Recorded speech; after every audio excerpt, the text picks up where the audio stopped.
Hey, Stefan. So this is my grade 9 French immersion health work, um, more than just the health work even actually. So all three strands of different evaluations and assessments are found in here. So it's found within D2L itself.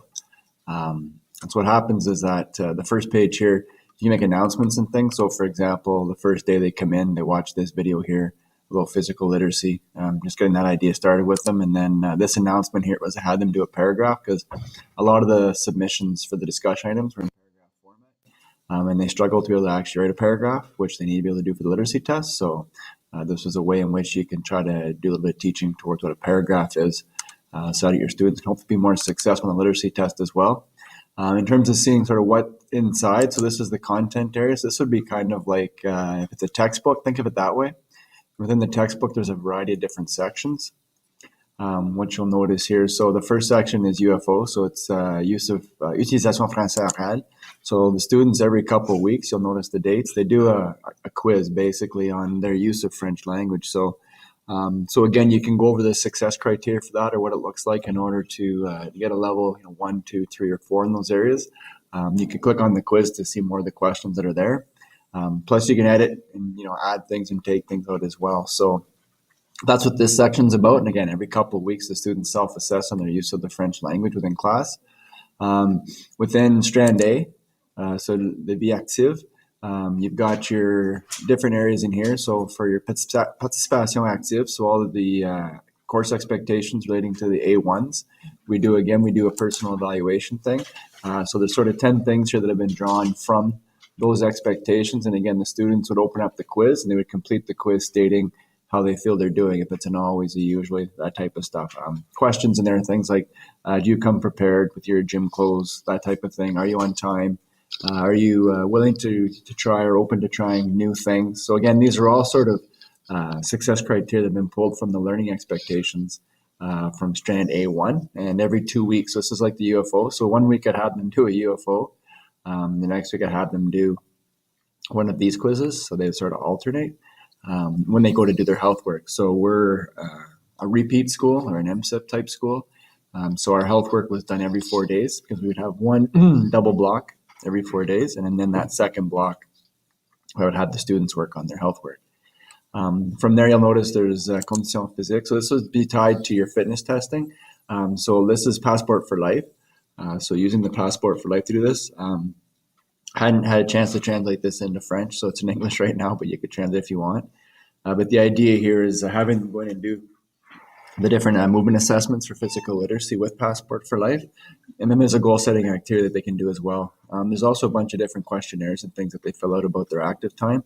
It kind of sort of ties into the sit, sleep, step stuff that's come out from Participation along the same idea as that. So it's a good self-reflection on sort of what's happening there.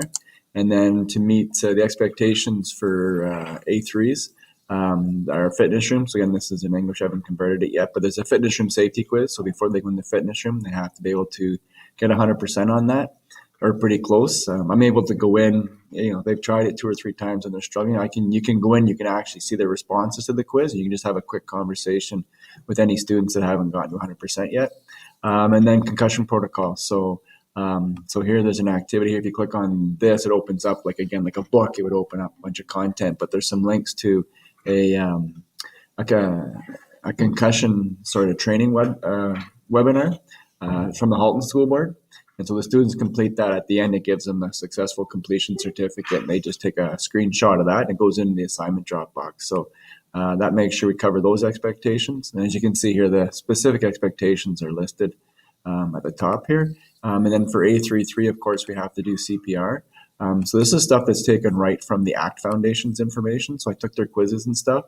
So all these quizzes have been designed or adjusted to meet that. So this is your theory being covered basically this way, as opposed to necessarily having to teach a whole theory class. These quizzes are also designed, as it says right here, is they have to get 100% on the one quiz to open up the next quiz.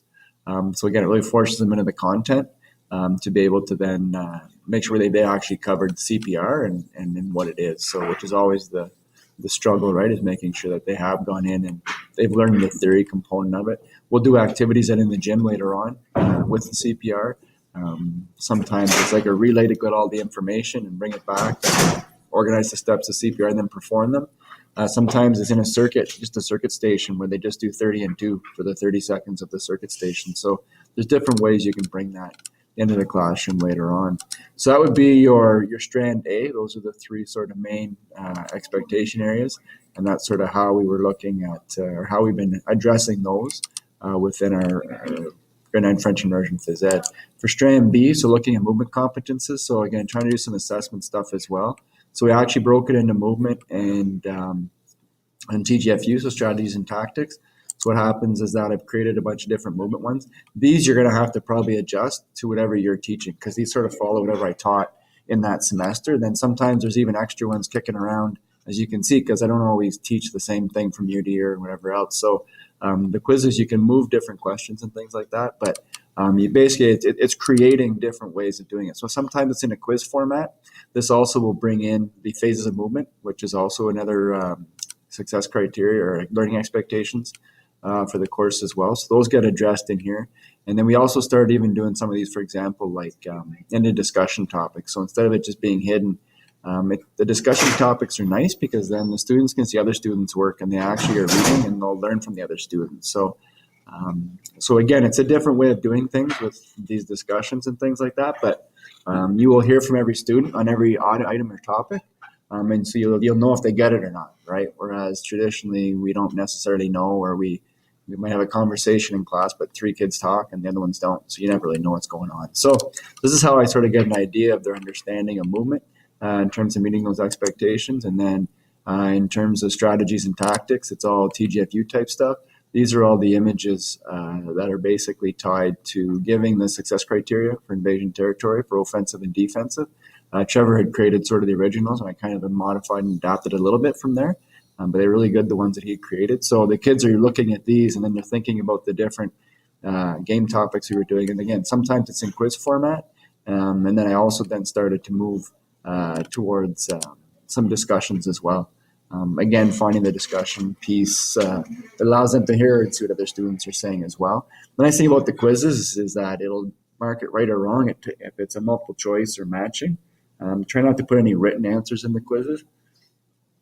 It's easier to make the quizzes that simple response format, which is good for an open class anyways.